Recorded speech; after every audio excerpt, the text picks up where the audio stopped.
Hi there. Can you help us figure out the meaning behind the mysterious inscriptions on our latest find?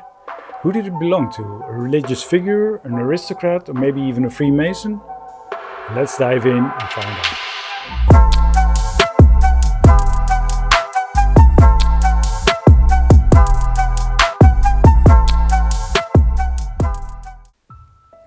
Welcome to Small Things Big, where we uncover big stories hidden in small mysterious objects my son and I dug up. We do the digging and we hope you can help us identifying. Our goal is to figure out what these items are, what they were used for, and who might have owned them.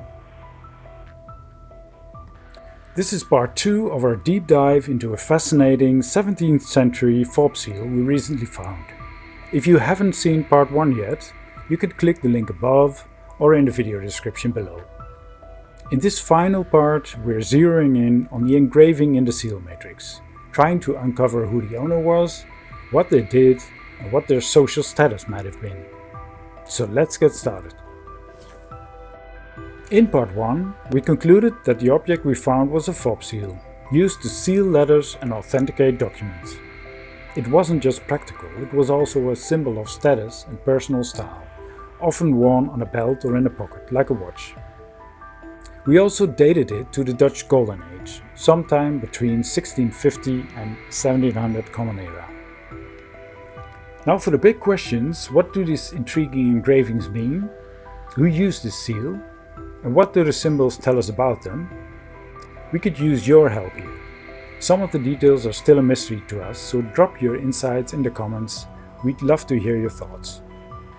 The engravings are worn due to corrosion, and we're hesitant to clean the seal further because of the risk of further damaging it. If you know a safe method to clean a copper alloy without harming the healthy surface material, please share it in the comments. Even with the decay, the central figure stands out. The posture feels almost ceremonial, religious, noble, or possibly pastoral. Could this be a priest, a nobleman, or maybe a shepherd? You can see the figures holding objects in both hands. Maybe symbolic tools? Or could these be weapons maybe? The one on the left resembles some sort of obscure machete or chopper knife, while the one on the right looks like a long staff or possibly even a long-barreled gun like a musket. We found musket and pistolet balls nearby, the kind used in front-loading firearms of the 16th and 17th centuries. That suggests muskets were indeed used at this site. Another theory? The long object could be a signaling horn, indicating a military or defense role of the seal owner. Let us know what you think. Does this figure look armed or symbolic? Quick pause. If you're enjoying this kind of historical treasure hunting content, please hit that subscribe button and give us a like. We're just starting this channel and would love your feedback on what you like and where we can improve. Now back to today's case. The tools also remind us of Freemasonry, an organization famous for symbolism and secrecy. Though today it's largely ceremonial, it began in the 14th century as a way to regulate actual stonemasons' qualifications and their work in interactions with authorities and clients. Could that machete-like object actually be a trowel? And could the staff match any Masonic tools like the one on this 18th century illustration? Let us know if anything rings a bell. Alternatively, the objects might be farming tools, a harvesting knife and a hoe perhaps. But then again, someone who owned the fob seal in that time likely wasn't doing any manual labor. They were probably a business or landowner, so would they really depict themselves with workers' tools? Around the edge of the seal matrix we see some ornate decorations. They appear to be purely decorative, likely without deeper symbolic meaning. However, right at the top there's something much more telling. A crown. Yes, a crown. This detail suggests noble status. It features a rim, possibly set with gemstones, topped with 3 florid shapes or strawberry leaves and 2 spherical pearls, which weren't real pearls but decorative elements often made of silver. This is a rank crown, which denotes social status. We compared it to this 18th century illustration of Dutch noble crowns. And guess what? ours matches the one for a graaf, the equivalent of count or earl in English terms. A count ranks below that of a prince, but higher than that of a baron or knight. Although it's worth mentioning that knighthood with military responsibilities ended in the early 1600s, and from then on the title was used only as recognition for services rendered to society. Interestingly, the crown design also matches that of a Marquess in French tradition and a Marquess in the British system, which is the equivalent to Markgraaf in Dutch heraldry. A Marquess was typically a noble responsible for border territories, which would fit our region as it then bordered the Prince-Bishopric of Münster as part of the Holy Roman Empire in the 17th century, not to be confused by the way with the earlier renowned Western Roman Empire. The title Count translates to Comte in French. However, our crown doesn't match the corresponding crown. In Dutch heraldry, a Marquess would have used a different crown, closer to a duke's. Confused? So are we. If you can shed light on this inconsistency, we'd love to hear from you. Now let's look at the last clue, the initials. On the left we clearly see a J. The letter on the right is less distinct, possibly a T, an L or an E. With some cleaning we might get a clearer read. Based on these 17th century handwriting styles, the extravagant serif suggests it could be a T or an L. Back in part 1 of this video we mentioned a nearby estate with roots going back to the 14th century.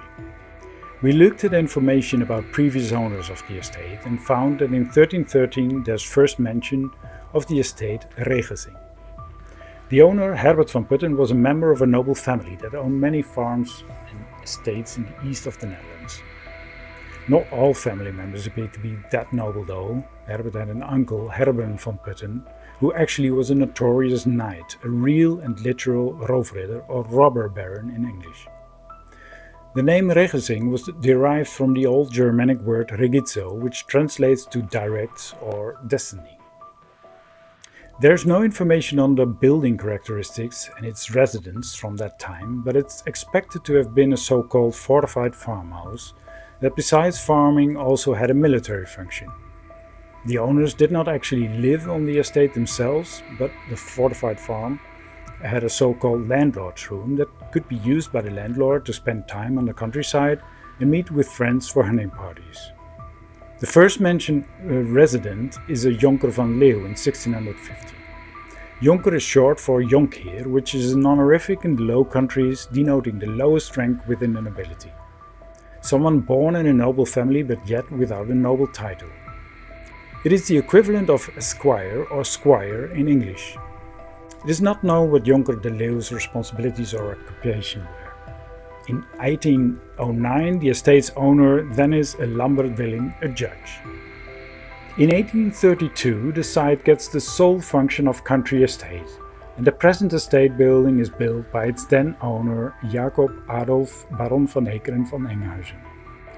The estate was a bit of a downgrade for him because he married beneath, or in other words, married someone from a lower class, and therefore lost his entitlement to inherit one of his parents' castles. Van Heckeren names the country estates to its current name Het Regeling. The estate has changed ownership several times since then, but since that all happened well after our time period of interest, we'll move on to some conclusions. It's possible our seal belonged to the first documented resident Jonker van Leeuw. The timeline fits, and the initials JL could stand for Jonker van Leeuw. He might have been a squire as he inherited or claimed the estate to inherit the title of count later in life. And considering the military responsibilities of many counts at the time, the objects depicted on the seal matrix could indeed be weapons. However, wouldn't his initials have changed to GL for Graaf van Leeuw after becoming a count?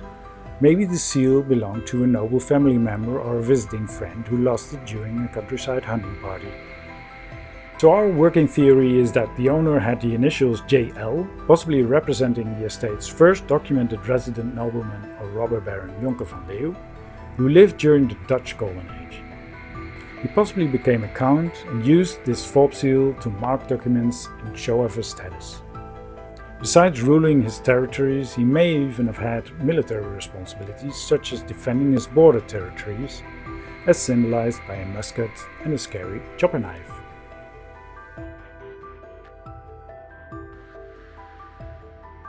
This concludes our journey into the mystery of this Golden Age artifact. If you have any insights into the engravings, initials or crown, please share them in the comments. Who knows, your tip might inspire a follow-up video.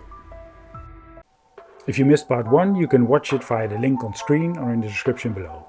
Thanks for watching, don't forget to like and subscribe, and hope to see you in the next video.